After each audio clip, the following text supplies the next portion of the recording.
নতুন সংজ্ঞা শিখেছি গত 2 দিন ধরে। আপনারা নিশ্চয়ই শুনেছেন সড়ক সেতু মন্ত্রী যিনি আছেন রবিউল ভাই, তিনি এক সংজ্ঞা আমাদেরকে শিখিয়েছেন। রবিউল ভাইয়ের চেহারাটা দেখলে আমার একটা টকশোর কথা মনে হয়। এই চ্যানেলের হিজড়াটা আছে না, সময় ইসলাম, এটা এক টকশোতে ওনারে ডেকে নিয়ে ওই সময় ইসলাম যখনই বিএনপির কোনো লোকজনের ডাকতো, এদেরকে আওয়ামী লীগের সাথে মিলে একসাথে অ্যাটাক করতো। তো এর এক পর্যায়ে রবিউল ভাই সব খুলে টুলে দিয়ে উনি টকশোর মাঝখানেই বের হয়ে চলে এসেছিলেন। ওটা আমার খুব মনে হয়, এবং উনি কথাবার্তাও খুব সুন্দর করে বলতেন। তো হঠাৎ করেই ধরেন বিএনপির লোকজনের এই নির্বাচনের পরের দিন থেকে ওনাদের বডি ল্যাঙ্গুয়েজ, ওনাদের কথাবার্তাগুলো শুনলেই না মনে হয় সেই আওয়ামী লীগের একটা লোক বোধহয় কথা বলছে। একদম চেহারা, কথাবার্তার ধরন, দাম্ভিকতা, এগুলো ওই ঠিক আওয়ামী লীগ যেভাবে। এই যে মন্ত্রণালয়টা, এই মন্ত্রণালয়টাও কিন্তু, এই সড়ক সেতু মন্ত্রণালয় কিন্তু ছিল কাওয়া কাদেরের। এই কাওয়া কাদেরও কিন্তু ঠিক এইভাবেই কথা শুনলেই শরীর জ্বলতো। তো বিএনপির যে ভাইদের কথা শুনলে এত ভাল লাগতো, একদম নিজের মনে হতো এরা আমার আপনজন, আমার আপন ভাই, এরকম মনে হতো।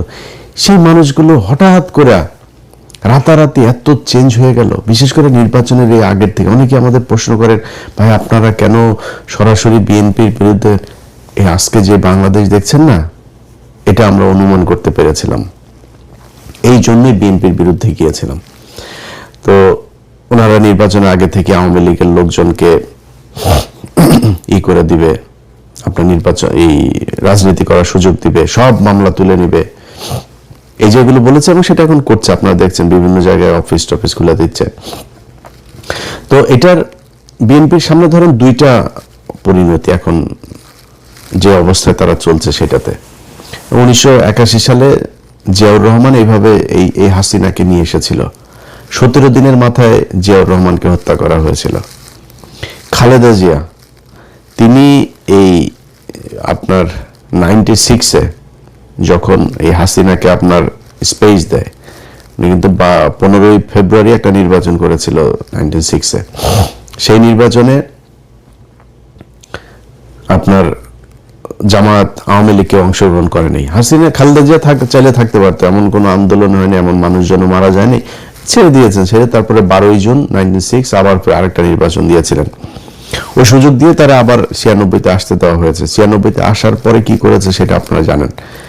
এরপরে 2001 থেকে 6 খালেদা জিয়া জোর করে থাকতে চেয়েছে, কিন্তু মানে বিএনপির সমস্যাটা হলো, বিএনপি যদি চুরিও করে, মানে লেটায়া বেটায়া ওইটাকে পাশা পোষা হাগু দিয়া নষ্ট করে গন্ধ বানিয়ে ফেলে।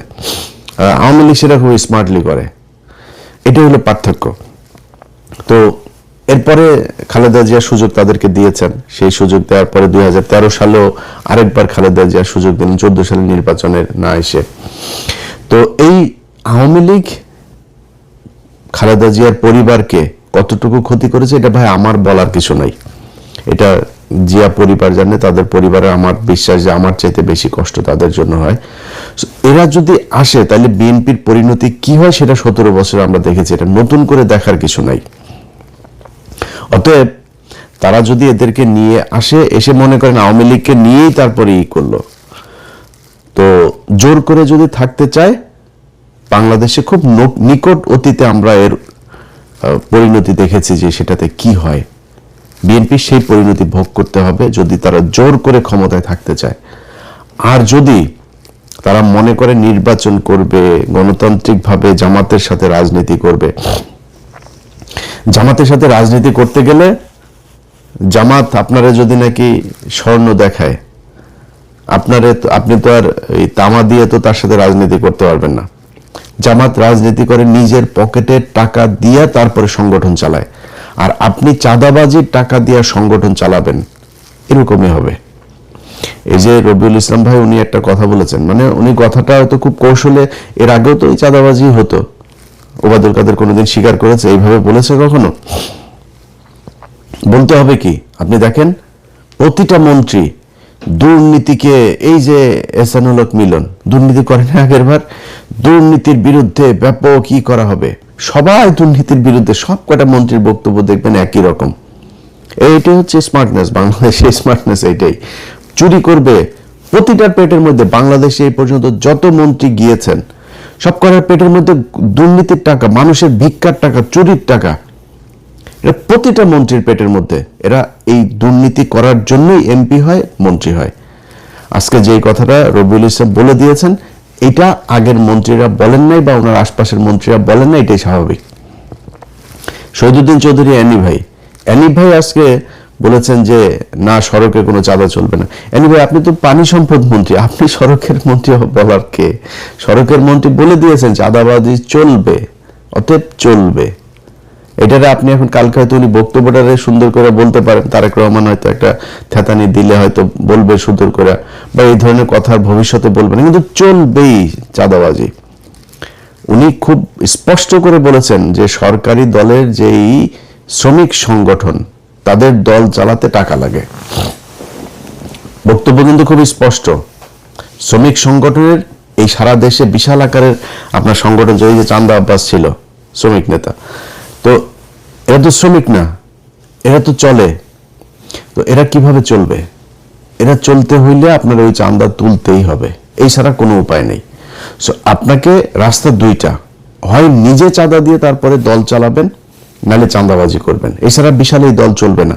এখন জামাত ইসলাম কি করে? নিজেরা চাঁদা দেয়, দিয়ে তারপরে দল চালায়।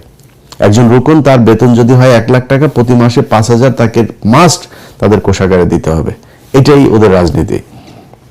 এখন এরকম একটা রাজনীতি করার দলের সাথে আপনি চাঁদা নেওয়া রাজনীতি করবেন, তো মানুষ তো সেটা সহ্য করবে না।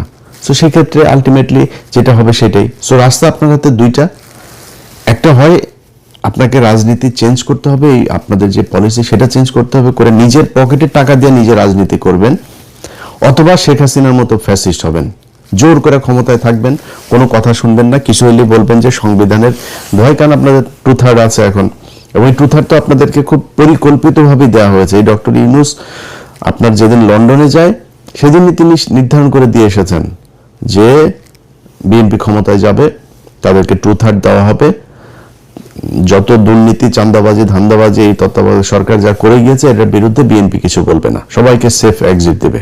যে দেশে থাকতে চায় দেশে থাকার ব্যবস্থা করে দেবে। এরা থাকবে না বেশি দিন। আসিফ নজরুল ধরেন দেশে আছে, এখন থাকবে না। ওই যে আইসিটির ফয়েজ তায়েব চলে গিয়েছে, এগুলো সবগুলির একটা একটা করে কি কি আকাম কুকাম করেছে এই এখন ধরবো। ক্ষমতায় যখন থাকবেন তখন বলতে না পারলে ক্ষমতার পরে তো বলতে পারবো। সো এখন ধরা হবে একটা একটা করে। ফয়েজ তায়েবরে নিয়ে কাজ চলছে। তো এই আসিফ নজরুলরা এরা 2 দিন পরে দেখবেন চলে গেছে। টাকার তো অভাব নাই, দেশে থাকবে কেন? বউরে দিয়ে আপনার কালেকশন করাইতো, নিউজও তো হয়েছে, আপনারা দেখেছেন। তো এখন এই যে এরা ওই সময় বলে করে দিয়ে গিয়েছে যে তোমাদেরকে 2/3 দেওয়া হবে, 2/3 দিয়ে সংবিধান এবার যেমনি মনে চায় তেমনি তারা কাটছাট করে তাদের মতো করে সংশোধন করবে। এটাই ছিল হয়েছে যে এই তত্ত্বাবধায়ক সরকারের মূল এজেন্ডা। এর বাইরে এই যে সরকারটা গেল 1.5 বছর, 1.5 বছরে বহু কিছু করা সম্ভব। সবচাইতে দুর্বল আর দুর্নীতিগ্রস্ত একটা তত্ত্বাবধায়ক সরকার ছিল, যেটার আমরা বিপ্লবী সরকার বলতাম। সেই বাঞ্চোতরা ছিল সবচাইতে বেশি দুর্নীতিগ্রস্ত। এদের মতো দুর্নীতিগ্রস্ত আর একটা সরকার এই পর্যন্ত বাংলাদেশের তত্ত্বাবধায়ক সরকারে আসে নাই। এমনকি এই যে মঈনুদ্দিন ফখরুদ্দিনের যে সরকার না, আমার তো মনে আছে এদের চাইতে বহু সততা নিয়ে তারা কাজ করেছে। তো তারা আমাদের হাতে এখন ঝুলাই দিয়ে গেল একটা দুর্নীতিগ্রস্ত সরকার। এটা নিয়ে এখন আমাদের থাকতে হবে। তো বাংলাদেশের মানুষের কাছে আমার একটা জিজ্ঞাসা থাকবে যে এই দেশের মানুষ কি মানে এই ঝাড়ুদার হয়ে থাকতে চান, চকিদার হয়ে থাকতে চান?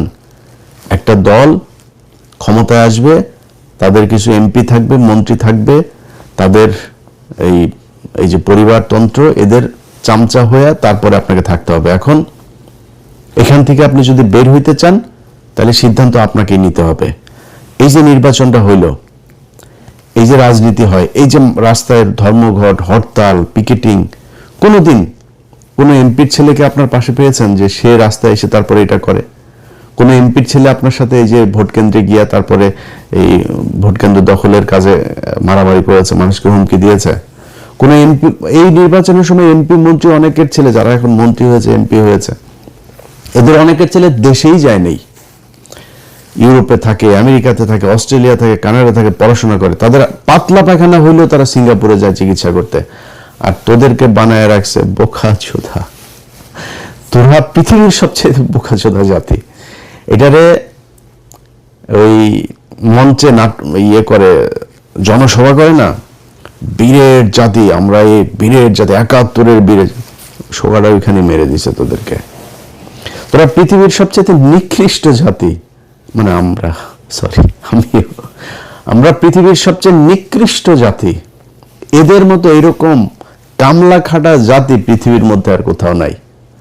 আমরা পৃথিবীর যেই দেশে যাই, বাথরুম পরিষ্কার, রেস্টুরেন্টের কাজ, সিকিউরিটি, যত নিম্নমানের কাজ আছে এরা আমরা করি। মিডল ইস্টে যান, যে আমেরিকা থেকে বিশাল ভাব সাপ নিয়ে আমরা দেশে যাই না, কোট সুট মুট পরে টরে, সব করে এখানে ফকিরনিগিরি কামলা দিয়ে তারপরে যায়, ভাব মারায় আমেরিকা থেকে এসেছি। এই হলো অবস্থা।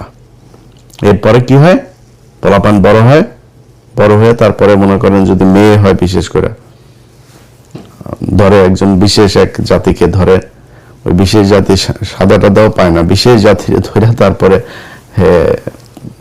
পরিবার শেষ। এরপরে বাপ মা বুড়া বয়সে যায়, তারপরে করে কি না এই দেশে আর থাকবো না, চলে যাই। এরপরে যায় দেশে গিয়ে এতিমখানায় টাকা পয়সা, আমি পরিচিত লোকজনের এগুলি নিজের চোখের সামনে দেখা, এই জন্য বললাম এটাই আমাদের জাতি। আমরা, আমার দেশ নাকি সোনার বাংলাদেশ, এই সাউয়ার বাংলাদেশে বাংলাদেশের মানুষ থাকতে পারে না। দেশের মানুষ বাইরে যায়, কামলা দেয়, টাকা পাঠায়, সেই টাকা ওরা পাচার করে বিদেশে পাঠায়। এটাই হলো বীরের জাতি। তোদের যদি লজ্জা থাকে তাহলে ভবিষ্যতে এদের এই ঠিকাদার, পাহারাদার, চৌকিদার, কামলা দিতে সামনে আর যাবে না। তোদেরকে দিয়া এই নির্বাচনের মাঠে কেন্দ্র দখল করায় তোদেরকে চাকর বানায়, তোরাই চাকর। প্রতিদিন এই যে ট্রাকের মধ্যে থেকে যে চাঁদাগুলি নেন, এটা কিন্তু এমপির কোনো ছেলে নেয় না, মন্ত্রীর কোনো ছেলে নেয় না, কিন্তু এটা টাকার ভাগ কিন্তু একদম শেষ মাথা পর্যন্ত যায়। টাকাটা উঠায় কাজে যে তোরে দেওয়া উঠায়, তুই কামলা, ওইখানেও তুই কামলা। সো এই তোদের মতো কামলাদেরকে দিয়া এই দেশে এরা রাজনীতি করে এদের ছেলে মেয়েদেরকে বিদেশে পড়াশোনা করায়, নিজেদের কিছু হলে তারপর ট্রিটমেন্ট নিতে যায় সিঙ্গাপুর, থাইল্যান্ড, ব্যাংকক। বাংলাদেশে এদের ট্রিটমেন্টও নেয় না। এরা এভাবেই চলছে, একদম চোখের সামনে এইভাবে চলছে। প্রতিটা মন্ত্রী এমপি সবকটার সন্তানের পেটের মধ্যে চুরির টাকা, দুর্নীতির টাকা, এই দেশের মানুষের ভিক্ষা করা টাকা এগুলি। এই যে বলেছে না যে এদেরকে চাঁদাটা নাকি এমনিতেই যারা স্বেচ্ছায় দেয়, স্বেচ্ছায় নিয়ে ফাও কেউ টাকা 1 টাকা দেয়। আর যদি স্বেচ্ছায় নিতে চাস তাহলে তোর লোকজনরে বল যে থাল নিয়ে বসতে, আল্লাহর হস্তে 2টা দে, এমনি বলতে বলবে। লাঠি একটা হাতে নিয়ে, আমরা দেখি নেই এই চুয়াডাঙ্গা থেকে ঢাকায় আসতাম, মানে শুরু হয় আপনার একদম ঝিনাইদহ থেকে শুরু হইতো, মাগুরা, ফরিদপুর, রাজবাড়ী, এইদিকে মানিকগঞ্জ, সাভার, পুরোটা গাবতলী থেকে একদম পুরোটা আপনার এই চাঁদাবাজি চলতো। লাঠি একটা নিয়ে 3-4টা পোলাপান দাঁড়ায় থাকতো, এরা বিভিন্ন জায়গায় এই যে বিট করা, ওই যে বামগুলো করা, যাতে ওইখানে আসলে আপনাকে গাড়ি থামাইতে হবে। এবং কন্ট্রাক্টর ওই জায়গায় জানতো কয় টাকা দিতে হইতো, ওই টাকা সে হাতের মধ্যে রাখতো, দিয়ে চলে আসতো, কোনো বার্গেনিং নেই, এটা ধরা বাঁধা। সো সবাই জানে আপনাকে দিতেই হবে, তাই আপনি দেন। আপনি থাল নিয়ে দাঁড়ায়েন তো দেখি স্বেচ্ছায় কিরকম দেয়। সো এটা স্বেচ্ছায় টাকা না, আপনি জোর করে ভিক্ষা নিচ্ছেন। এই ভিক্ষার টাকা একদম শেষ দলের শেষ মানুষ পর্যন্ত যায়, এটাই যায়। মনে করার কোনো কারণ নেই যে এমপিরা যে আপনার মনে করেন দলের সর্বোচ্চ নেতাদেরকে আপনার এই যে টাকা দিয়ে তারপর মনোনয়ন নিয়েছে, এমপি টাকা কই পায়? ও একদম ভিক্ষুকের কাছ থেকে যে টাকাটা নেয়, ফুটপাতের যেই একজন হকারের কাছ থেকে যে টাকা নেয়, মেথরের কাছ থেকে যে টাকা নেয়, সব টাকা ওইখানে যায়। তোদের পেটে এমন কোনো অসভ্য টাকা নাই, এমন কোনো ছোট টাকা নাই যেই টাকা তোদের পেটে যায় না। সো এটাই হলো বাংলাদেশ। যারা কিনা কাজ করে খায় তারা নিজের হালাল পয়সা তারপরে খায়। এই হালাল টাকাটারে তোরা মানে হারাম করে তারপরে এই নিকৃষ্ট এই টাকা পয়সা তোরা খাস। এটা হইল গিয়া তোদের মানে রাজনীতি। সো এই রাজনীতি করে যদি নাকি তারা বাংলাদেশে ক্ষমতায় জোর করে থাকতে পারবে, কিন্তু যদি তারা মনে করে যে কম্পিটিশনে যাবে তাহলে সম্ভব না। এবার এই দেশের মানুষ হুমড়ি খেয়ে পড়েছিল দাঁড়িপাল্লায় ভোট দেওয়ার জন্য। কেন, কি কারণে? মানুষ এই চাঁদাবাজি, মাস্তানি, দখলবাজি এখান থেকে বের হতে চেয়েছিল। এই কারণে মানুষ দাঁড়িপাল্লাকে দেখতে চেয়েছিল যে দাঁড়িপাল্লা আসে কিনা। দাঁড়িপাল্লা আছে, দাঁড়িপাল্লা 5 বছর পরে আরো শক্তিশালী হয়ে আসবে। আপনি সিদ্ধান্ত নেবেন যে ভালো হবেন নাকি হাসিনার মতো আরো মানে সর্বোচ্চ ফ্যাসিস্ট হয়ে তারপরে ফ্যাসিজমের মাধ্যমে এই দেশ পরিচালনা করবেন। এই দুইটা, সেটাও যে আপনি খুব বেশি পারবেন তা না। আমরা ভাই এই গত 17 বছরে দেখলাম তো, আজকে এই যে বাবারে বাবা সারা দেশ বিএনপি, আরে বাবারে বাবা সব বিএনপির লোকজন, বিএনপি সারা দেশে কোনো লোক নেই, রাতারাতি চেঞ্জ হয়ে যায় পরিস্থিতি। এগুলো আমাদের চোখের সামনে দেখা। আমরা তো জীবনের অর্ধেক বয়স পার করে ফেলছি, আল্লাহ জানি না কতদিন বাঁচায় রাখবে।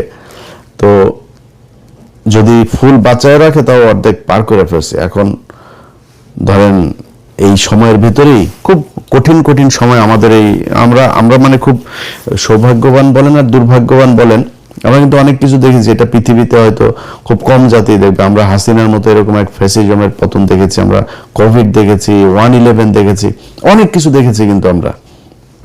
সো এই যে আমরা চোখের সামনে যেগুলো দেখলাম, যে অবস্থাগুলো, এগুলো আপনাদের জন্য উদাহরণ।